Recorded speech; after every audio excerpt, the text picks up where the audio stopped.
I awakened the most useless F-rank ability in history. Refresh. It lets me target non-living objects within a 1-meter radius and reset them to their original state. But in practice, I'd refresh a book and it was still just a book. Refresh a towel and it stayed a towel.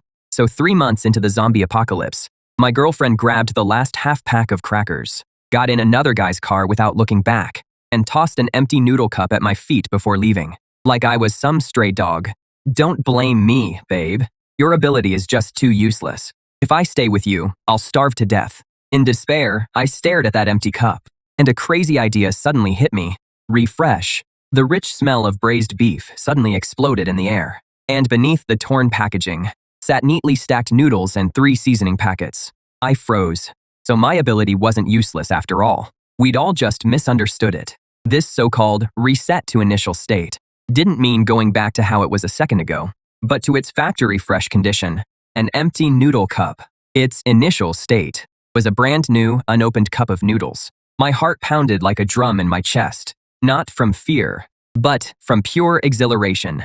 I looked around this ransacked convenience store. The shelves were littered with torn open snack bags, empty drink bottles, trash to everyone else. But to me now, this was a bottomless treasure trove. I didn't rush to boil water for the noodles. In the apocalypse, the smell of food could draw unwanted attention. I carefully climbed to the storage room on the 2nd floor and barricaded the door with heavy shelves. Only after making sure it was safe did I start my experiment. I put the empty cup on the floor and thought refresh in my head. The cup in front of me rippled almost imperceptibly, and instantly a brand new cup of noodles appeared. Again, I kept repeating it, barely containing my excitement. 10 minutes later, I'd piled up a small mountain of 60 instant noodle cups. My ability had a 10-second cooldown, meaning I could have unlimited noodles. Then I looked at an empty water bottle nearby. Refresh. Instantly, a 500 milliliters bottle of purified water appeared. I looked at the first aid kit on the ground, now just an empty shell. Refresh. A brand new first aid kit appeared in my hands. My breathing grew rapid. Food, water, medicine, the most precious resources in the apocalypse, were now inexhaustible for me. Lu Ruyan, didn't you say my ability was worthless? Just wait. One day you'll come begging on your knees, begging me for scraps. For the next 3 days, I locked myself in the warehouse. The mountain of empty packaging in the warehouse became my raw materials. Chips, crackers, chocolate, everything edible. I refreshed them into several large crates. Drinks and bottled water filled half the corner. Most importantly, I found an empty gas canister, paired with a portable camping stove from the store. I could finally have a hot meal. After closing all the warehouse windows, I boiled a pot of water, tore open 3 seasoning packets, and carefully placed the noodle cake inside. When that long-lost aroma filled my nose, I couldn't hold back my tears. I cried as I wolfed it down. Since the apocalypse began, this was the fullest, safest meal I'd eaten. After eating my fill, my mind began to clear. Staying hidden here wasn't a solution. This convenience store would be overrun by zombies eventually, or discovered by other survivors. I had to find a safer base. Besides, I needed weapons. Food and water alone, in this wasteland, would only make me a lamb to the slaughter. I packed all the supplies into 2 massive hiking backpacks. Then I opened the door a crack and checked the world outside. A few zombies wandered aimlessly down the street. I took a deep breath. I gripped the fruit knife I'd refreshed, now sharp as new. Time to go. Getting out was tense but uneventful. I used the maze of back alleys to avoid most of the zombies. When I ran into stragglers, I'd throw a refreshed full can of Coke as hard as I could. While it staggered, I'd finish it off with the knife. My target was Blue Bay Residences out west. It was a famous upscale neighborhood with serious security. The walls were high and thick. They'd hold for a while, at least early on. More importantly, my parents' house was there. I was at school when the apocalypse hit and lost contact with my parents. Finding them was my only goal now. But the journey to Blue Bay was tougher than I expected. The city was completely paralyzed. Abandoned vehicles clogged every main road. I saw too many tragedies along the way. Violent fights broke out over supplies. That is when I truly realized Liu Yanyan's betrayal was perhaps just, in this cruel world, the most insignificant part. Here, humanity had already collapsed. By dusk on the third day, I finally reached the outskirts of Blue Bay. The tall iron gates were shut tight. I could see guards on the walls. As expected, it had become a survivor stronghold. I hid nearby and watched for a long time. To enter the compound, I'd have to pass their inspection, so I packed my bag, stashed most of my supplies in a hidden sewer, keeping only 2 bottles of water and a pack of crackers, pretending to be an ordinary refugee, and walked toward the gate. "Stop, who goes there?" A sharp voice rang out from the wall. I raised my hands and looked up, my face dirty with dust and grime. "I'm a resident here. My name is Lin Fan. I live in Building 17. Building 17, Lin Fan, verify." The man above went quiet for a moment, seemingly checking over the radio. A moment later, the gate cracked open. A man holding a steel pipe, looking wary, stepped out. "ID," he said curtly. I pulled the ID I'd prepared from my pocket and handed it over. He checked it, then looked me up and down. "Just you? Where are your supplies?" I lowered my head at his words, my voice carrying just the right tremor of fear. "I was robbed on the way. This is all I have left." The man frowned. He seemed skeptical, but faced with my frail frame and pitiful appearance, he finally let his guard down. "Come in, remember the rules. All newcomers must hand over half their supplies for redistribution." My heart sank at his words. Luckily, I'd come prepared, so I nodded obediently, handing over a bottle of water and half a pack of crackers. The man took them. A flicker of disdain crossed his eyes, but he still waved his hand and let me pass. Once inside the complex, the scene let me breathe easier. The atmosphere remained tense, but at least there was order. People were patrolling.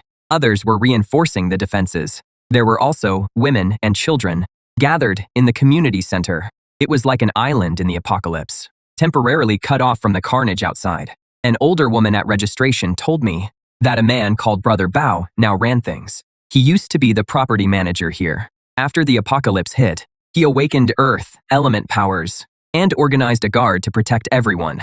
All residents received daily rations based on contribution points. To earn more, you had to join the patrol or logistics teams. I claimed poor health and didn't join any team for now. My priority was finding my parents. With an anxious heart, I ran to my doorstep, only to find the security door forced open and the inside ransacked. Seeing this, my heart plummeted. I rushed inside, frantically calling for Mom and Dad, but only deathly silence answered. A thin layer of dust covered the living room table, showing they'd been gone for days. There were signs of struggle on the floor, but no blood. A small mercy, perhaps. I collapsed onto the floor. Unprecedented confusion and fear gripped me. I had no idea where to search. As I sat there, dazed, footsteps approached outside.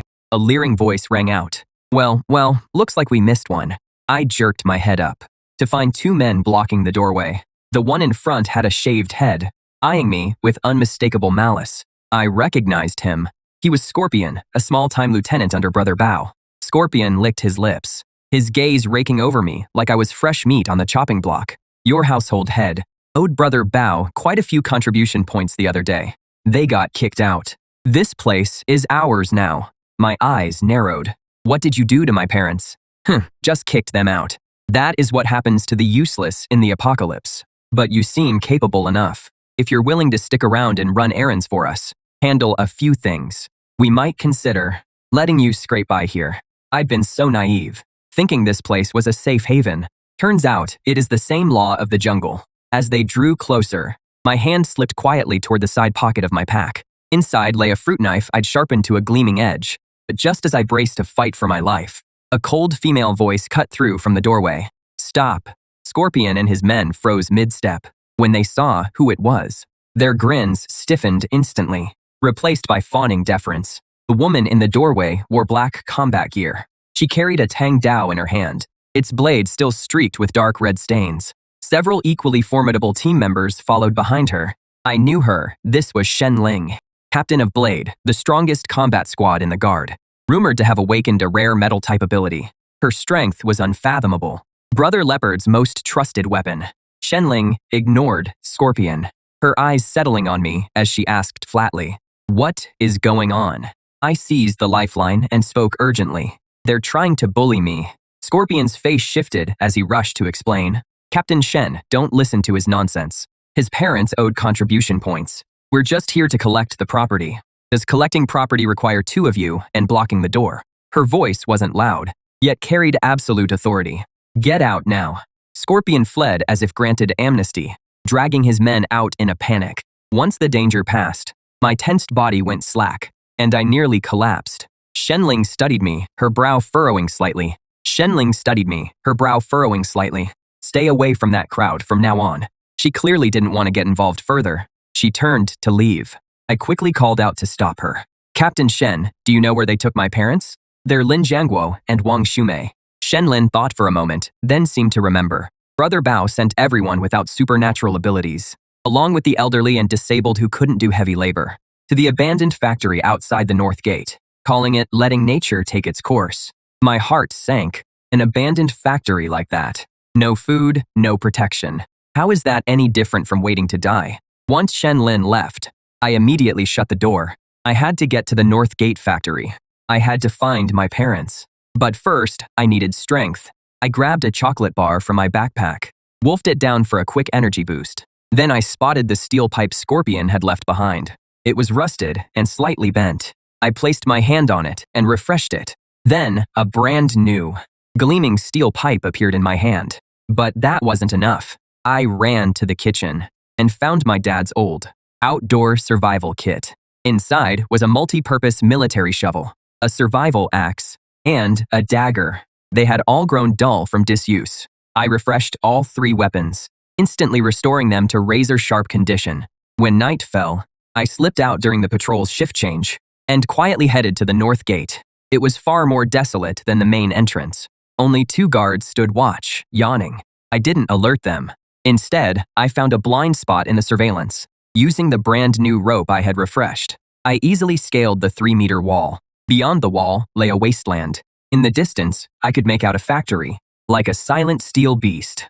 The air reeked of decay. Occasional zombie growls echoed in the darkness. I gripped the pipe and crouched low, quickly making my way toward the factory. But the closer I got to the factory, the more zombies there were. I hid behind a crumbling wall. At least a dozen zombies were gathered at the factory entrance, drawn by some noise, frantically pounding on the factory's sealed iron gate, while faint cries and screams came from inside.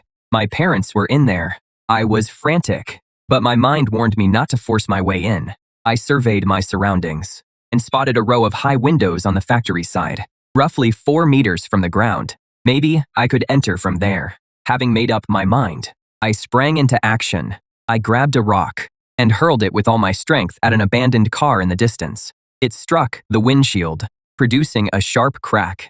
Sure enough, the zombies at the entrance were drawn to it, turning sluggishly and shuffling toward the sound. Seizing the opportunity, I dashed to the factory wall. I pulled out a rope from my backpack, one end tied to a climbing pick. I swung it hard. The pick lodged firmly in the windowsill. I took a deep breath and nimbly climbed the rope, swiftly pulling myself through the window and rolling inside the factory. It was a massive production floor, filled with rusted machinery and scattered parts. Only thin beams of moonlight filtered through the damaged roof. At the other end of the workshop came muffled sobs and arguing. I cautiously followed the sounds. In a corner enclosed by discarded machinery, I saw dozens of survivors, mostly elderly and children. I immediately spotted my parents among them. They were huddled in the corner. My mother sat hugging her knees, crying silently, while my father held her tight, comforting her. My eyes instantly welled up. I choked out a cry. Everyone jumped at the sound of my voice, all heads turning toward me. My parents' heads snapped up. The moment they saw me, their faces shifted from shock to pure joy. My mother cried out and came scrambling toward me. Our family of 3, in this desperate apocalypse, embraced tightly. The joy of reunion washed away all fear and worry. But soon, a harsh voice cut in, shattering the tender moment. "Hey, where'd you come from?"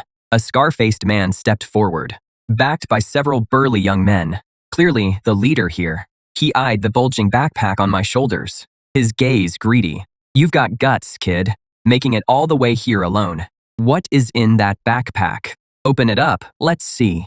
I stepped in front of my parents, staring coldly at him. "This is mine. Yours?" Scar sneered. "Around here, nothing belongs to anyone. Everything belongs to me. Hand over the bag if you know what is good for you. Or else he hefted his machete. The threat was clear. His thugs closed in behind him, eyeing me like predators. The elderly and weak, driven here by them, seethed with silent rage, but could only watch with pity. Seeing this, my father pulled me behind him and forced a smile at Scar. Boss, my son doesn't know any better. There is just some food in his bag. Take it all, just don't hurt him. Too late. Scar sneered. I want more than his bag now. I want his life. The moment he finished speaking, Scar lunged at me. A cold glint flashed in my eyes. Instead of retreating, I stepped forward. My steel pipe swung at a sharp angle and slammed hard into his wrist. A sharp crack rang out. Scar's wrist bent. At a sickening angle, everyone froze. No one had expected this scrawny-looking kid to actually fight back. Scar was sweating bullets from the pain. His face twisted as he roared. You hit me. Get him. Grab him. I'll make him wish he was dead. The thugs snapped out of it. They charged at me, yelling. I tossed my backpack to my parents, then raised my pipe to defend. One thug swung a wooden club at me. I dodged aside and flicked my wrist. The other end of my pipe caught him right in the groin. He screamed instantly, doubled over, and collapsed. No wasted motion. Every strike hit a vulnerable joint, just enough to protect myself. What terrified them more was my stamina seemed endless. After taking down 2 of them, the remaining thugs were terrified, too scared to step forward. Scarface clutched his broken wrist, staring at me in shock and fury. Who the hell are you? You're an ability user too. I didn't answer him. I just fixed him with an icy stare. All the suffering I'd endured these past months of the apocalypse, at this moment, blazed into pure rage. Leave or die. My ruthlessness stunned them all. Scarface's expression flickered. He hadn't expected to pick a fight with someone this dangerous. But while the standoff continued, suddenly, the factory's iron gate erupted with a deafening crash, followed by a second, then a third. At this, the crowd erupted in panic. The zombies outside were battering the gate. What is going on? Why are the zombies suddenly rampaging? Panic spread like wildfire. Scarface had no time for that. Together with several thugs, used their bodies and debris to desperately brace the buckling gate. But there were too many zombies. The gate was badly dented from the impacts, the latch groaning under the strain, on the verge of collapse. Despair gripped everyone. My parents shook with terror, gripping my hand tightly. I glanced over. It was an old, rusted iron gate. A bold idea formed in my mind. Then, gripping the steel pipe, under everyone's shocked stares, I headed for the gate. What are you doing? You'll get yourself killed. One of the thugs bracing the door yelled at me. I ignored him and pressed my palm directly against the cold, corroded metal. Then, as everyone watched in disbelief, a miracle occurred. That dented, battered iron gate, as though time itself reversed, gradually smoothed out, even the warped frame straightening. In mere seconds, a gleaming steel door stood before them, against the zombies' assault. The door held firm, emitting only dull thuds. The entire workshop fell deathly silent. Everyone stared at me dumbfounded. Scarface's mouth hung open, forgetting his broken wrist entirely. He pointed at me, stammering. Your power is repair? I couldn't be bothered to explain. I withdrew my hand and looked at him coldly. Strength is the only currency that matters in the apocalypse. My ruthlessness just now, combined with this miraculous display, had completely shattered Scarface's resolve. He looked at me, and his eyes held no more greed, only deep, gut-wrenching fear. Be big brother. I had no idea who I was dealing with. A man of your stature. Please don't hold this against me. I didn't say a word. I just walked over to my parents. My mother looked at me, her eyes conflicted, proud, worried, and almost like she didn't quite recognize me. I took her hand and gave her a reassuring look. Mom, don't worry, I've got you. Then, from that massive backpack, I pulled out a self-heating rice meal, a sausage, and a bottle of water. I handed them over. Mom, Dad eats something first. The smell of food instantly grabbed everyone's attention. Those survivors, starving for God knows how long, stared at the food in my parents' hands. With loud gulps, their eyes filled with desperate hunger. Scarface and his crew couldn't take their eyes off it. In an apocalypse where food was worth more than gold, my casual abundance stunned them even more than fixing the gate. When I was done, I turned back to Scarface. From now on, I'm running this place. My voice wasn't loud, but everyone heard it clear as day. Scarface's face twitched. Finally, he hung his head in defeat. Taking over the factory stronghold went smoother than I expected. Against overwhelming power and endless supplies, Scarface's little authority fell apart instantly. I didn't kick them out. In the apocalypse, people are a resource too. I put them on guard duty and zombie cleanup. I'd handle food and logistics. Every day, I'd lock myself in a private room, pretending to check inventory, while actually cranking out food as fast as I could. Once daily necessities were covered, crate after crate of fresh supplies appeared before everyone. By then, every look they gave me was pure awe. They all thought I had a spatial ability, storing massive amounts of supplies inside. With plenty of food and safe shelter, the survivors slowly came back to life. Under my management, the entire abandoned factory became well organized. Mom and Dad became my right-hand team, helping me manage people and hand out supplies. They regained their dignity and pride among the others. Their spirits lifted more each day. Everything was looking up. Yet one thing still weighed on me. That was Blue Bay Community. That property manager, Bao, kicked out defenseless elderly people like my parents, leaving them to fend for themselves. I'd settle that score with him eventually. Besides, Blue Bay's defenses and living conditions were way better than this rundown factory. I wanted to give my parents, and everyone who'd stuck with me, a real home. It was time to go back and deal with Bao. 1 week later, I made all the preparations. I used my restoration ability on several abandoned scooters I found in the factory, restoring them to full charge, good as new. I also produced dozens of brand new protective suits, helmets, and steel-toed boots. For weapons, besides steel pipes and axes, I also had people take steel from the factory and forge it into sharp spears. As for Scarface and his top guys, they were now loyal to the bone. I gave them food and warmth, which was a life-saving favor in this apocalypse. I picked 20 of the strongest team members, including Scarface. Before we left, I looked at the team and gave them a quick pep talk. We're not going back to beg this time.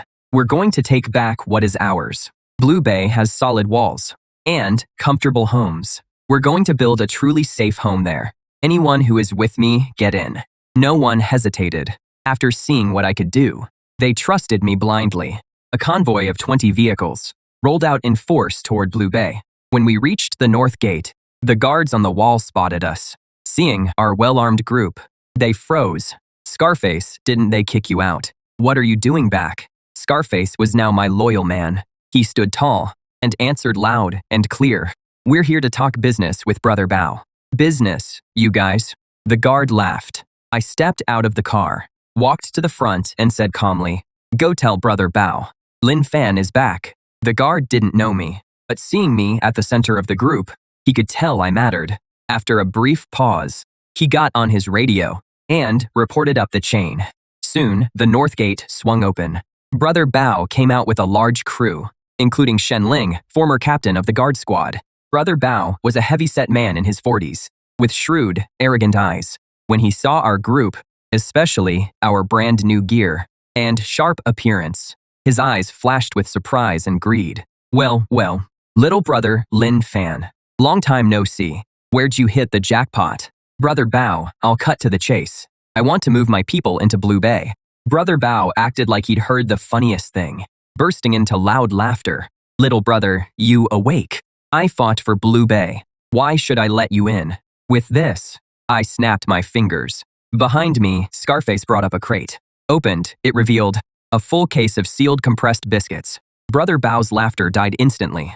The guards behind him all gasped. Though Blue Bay had strong defenses, more people meant greater consumption.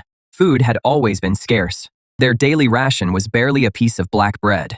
Where did you get all this food? You don't need to know where it came from. I just need one answer. Are we working together or not? Brother Bao's eyes flickered. What kind of cooperation are you proposing? Simple, my people move in. We provide part of the food. You handle security. We manage this place together.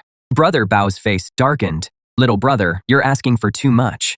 I'm the leader of this base. How could I possibly share power with some unknown kid? As equals, those are my terms. If you don't agree, we'll fight our way in. Fight your way in. With just 20 of you. Shen Ling, at his command, Shenling and the Blade Squad behind her stepped forward in unison. A murderous aura instantly filled the air. The Blade Squad was Blue Bay's ace in the hole. Every member was a battle-hardened ability user. My men instantly tensed up. Only I remained unfazed. I looked at Shenling, the woman who had once helped me. She was looking at me too, her eyes showing curiosity and surprise. Captain Shen, do you also think we can't get in? Shenling was silent for a moment before speaking. Mr. Lin, you're very strong. But Blue Bay has 200 guards. Forcefully breaking in won't end well for you. Her words were meant as a friendly warning. Brother Bao smirked triumphantly. You hear that? Don't push your luck. Hand over all your food. And I might consider letting you and your parents live here as ordinary residents. As for your men, send them back where they came from. That was his answer. Take all my supplies. Then get rid of all my men. What a slick move. I smiled. Looked like we had nothing left to talk about. I slowly raised my right hand and pointed it behind them at the tallest apartment building in the complex. I looked at them and said slowly and clearly, I'm giving you one last chance. Let me in, or I'll make that building disappear. My words dropped the place into an eerie silence, then exploded into deafening laughter. Brother Bao laughed until tears nearly came. Shenling, you hear this? That is the funniest thing I've heard all year. But Shenling wasn't laughing.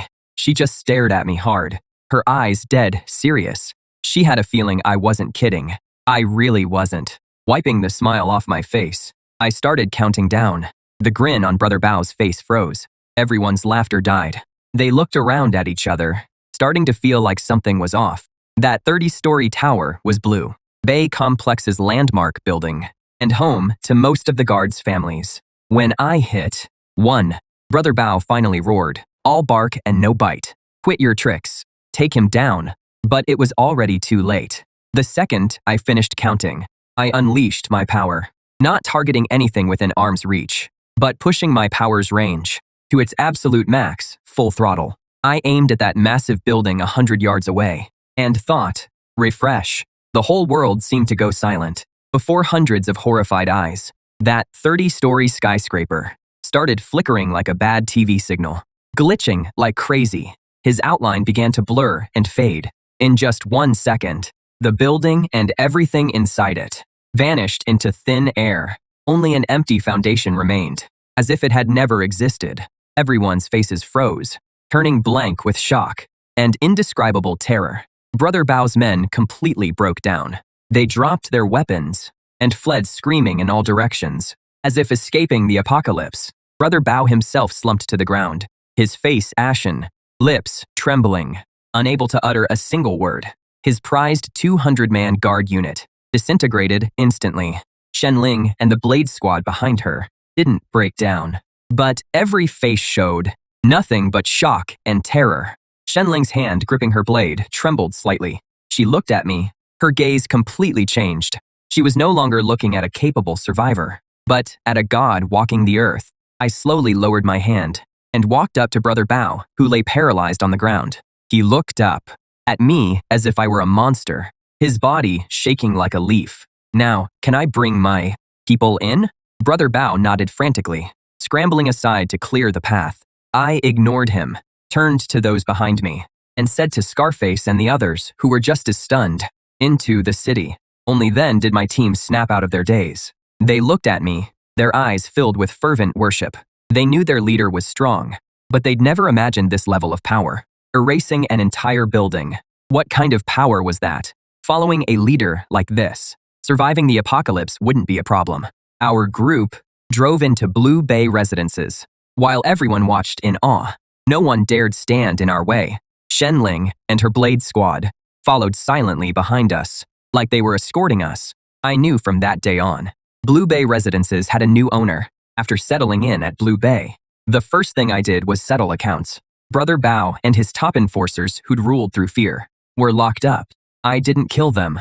I just stripped them of their powers. After evolving, my refresh ability could now work on living things. I could refresh a person's body, restoring them to perfect health. And naturally, I could also refresh the power core inside them, resetting it to before they ever awakened. When Brother Bao went from an Earth-type user to a helpless, overweight man, he completely broke. As for Shenling and her Blade Squad, I chose to win them over. They were real fighters. They still had their conscience, a rare find in the apocalypse. Right in front of Shenling, I refreshed a Tang blade dulled from combat, then refreshed a box of antibiotics about to expire, turning them into brand new meds. Shenling watched all this, and finally got it. My ability wasn't spatial storage, and it wasn't repair. It was something she couldn't comprehend, almost like a law of nature. A power so deep it touched the fundamental laws themselves. She stayed quiet for a long time, then finally bowed to me. Blade Squad, from today, we follow your orders. With the Blade Squad on my side, I truly controlled Blue Bay residences. I set new rules. Everyone, powered or not, got food if they worked. With my endless supplies, I quickly won them over. At the same time, I'd cleared out all the troublemakers in the community. Under my management, Blue Bay had been completely transformed, thriving and vibrant. My parents looked at me with pride and satisfaction in their eyes. They never asked what my ability actually was. They only knew their son had grown up and that he'd become someone everyone could rely on. Once the base was running smoothly, I started thinking about something deeper. What exactly were the limits of my ability? I'd refreshed instant noodles. I'd refreshed entire buildings. So could I refresh a living person? I found a guard who'd been scratched by a zombie in combat. Someone who had already begun to turn. Everyone thought he was beyond saving. I sent everyone away. I closed the door and placed my hand on his forehead. A soft white light enveloped the guard. His agonized screams gradually subsided. The mutations in his body visibly receded. I watched his wound vanish and felt a tidal wave rise in my chest. I'd done it. I'd restored his body to its original state before infection. This meant the zombie virus was no longer a death sentence. This discovery thrilled me even more than refreshing an entire building. If I could cure the zombie virus, didn't that mean I could save more people? Maybe even end this apocalypse. A grand plan quietly took shape in my mind. But before that, I had some personal business to settle. I called Shen Ling in and asked if there'd been any news of a survivor group called Li Huo, the one with Chen Yan, that D-rank flame manipulator, and my ex, Lu Ruyan. Shenling pulled up the map and pointed to a large supermarket in the East District. According to our intel, they'd occupied that location. They're the largest faction in the East. Their leader's name is Chen Yan, a peak D rank flame manipulator. A cold glint flashed in my eyes. Let's go pay our neighbor a visit tomorrow. The next day, I only brought Shenling and the Blade Squad. We drove in an armored off-roader I'd upgraded and plowed straight through to that big supermarket. The place had been turned into a solid fortress. Armed guards lined the walls. Our arrival immediately put them on edge. State your name. Shenling leaned out and shouted, Lin Fan from Lan Bei Base. Here to see Chen Yan, leader of Blaze Base. The men on the wall clearly hadn't heard of me, but they knew Lan Bei Base. Before long, the supermarket's main gate swung open. A man in a red leather jacket stepped out. Behind him was Lu Ruyan, all smiles and flattery. It had been months. Lu Ruyan seemed to be doing pretty well for herself. She froze when she saw me. Then her face twisted with open contempt and smug superiority. Well, if it isn't Lin Fan, couldn't hack it out there. Come crawling to Blaze for help. She probably still thought I was that pathetic loser who needed her protection. Chen Yan looked me up and down too, especially when he spotted Shen Ling behind me and the Blade Squad. A flicker of wariness crossed his eyes, but mostly he looked unimpressed. Lan Bei Base? Never heard of it. We don't take in freeloaders. Since we're all survivors here, leave your wheels and supplies and beat it. He was talking big. In his mind, his low-level fire powers made him untouchable. Lu Ruyan piled on, riding his coattails. You hear that, Lin Fan? For old time's sake, I'm telling you, don't get cocky. The way you are now, you're not fit to shine Chen Yan's shoes. I looked at her smug little face and suddenly laughed. Lu Ruyan, remember that empty instant noodle cup you threw at me? Lu Ruyan froze, wondering why I'd brought it up. What noodle cup? I don't remember. Get lost, you're in the way. I dropped my smile. My eyes turned cold. You may not remember, but I do. Today, I'm here to make you eat it. Lu Ruyan looked like she'd heard the funniest joke ever. Pointing at me, she burst into laughter. Lin Fan, have you lost your mind? Make me eat a noodle cup. What gives you the right? Chen Yan crossed his arms with a sneer. Pretty bold words, kid. Looks like if we don't teach you a lesson, you won't even know how to write the word death. The moment he finished speaking, a blazing fireball condensed in his palm, radiating intense heat. The Blade Squad members immediately assumed defensive stances. Only Shenling and I remained standing motionless. I looked at the fireball in his hand. I shook my head. Is that all you've got? Pathetic. As I spoke, I raised my hand. The blazing fireball, in Chen Yan's palm, was extinguished like a candle in the wind. With a soft puff, it vanished into thin air. The smug grin on Chen Yan's face froze instantly. He stared in disbelief at his empty palm. What happened? Where is my fire? He tried to summon his ability again, but no matter how hard he tried, not a single spark would ignite. His prized D-rank fire manipulation ability was gone. What did you do to me? Chen Yan pointed at me in terror, his voice shrill. I didn't answer him. I simply turned to Liu Ruyan, who was frozen in fear. Now do you see what gives me the right? Liu Ruyan's lips trembled. Her face was deathly pale. She had no idea what had just happened, but she had watched that terrifying flame ability fizzle out silently before me. Fear left her unable to string a sentence together. Shenling tossed her in front of me like a sack of potatoes, forcing her to her knees, tears and snot streaming down her face as she begged for mercy. I watched this pathetic display without feeling a thing. I pulled something from my pocket. It was a crushed, braised beef instant noodle cup, the same one she'd thrown at me before. I'd kept it all this time. The empty container in my hand instantly restored itself to a brand new cup of noodles. I tore open the packaging, dumping out the noodles and seasoning packets, leaving only the empty paper bowl.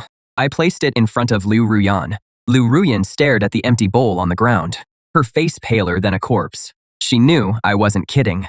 Her hands shaking, she picked up the paper bowl, forced to eat it while everyone watched. Tears and snot covered her face. Chen Yan watched this, and finally realized what kind of terrifying person he'd crossed.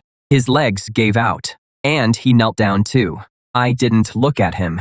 I just watched Liu Ruyan in silence, until she swallowed the paper bowl along with the wrapper. The whole thing, the fall of Li Huo base, was even easier than I'd expected. Stripped of their leader's abilities, and terrified by my methods, they surrendered with barely a fight. I merged the two bases, and Blue Bay Base became the most powerful survivor group in the eastern part of the city. With Liu Ruyan dealt with, I threw all my energy into developing the base and researching supernatural abilities. Once word gets out that I can cure the zombie virus, it'll shake the whole world.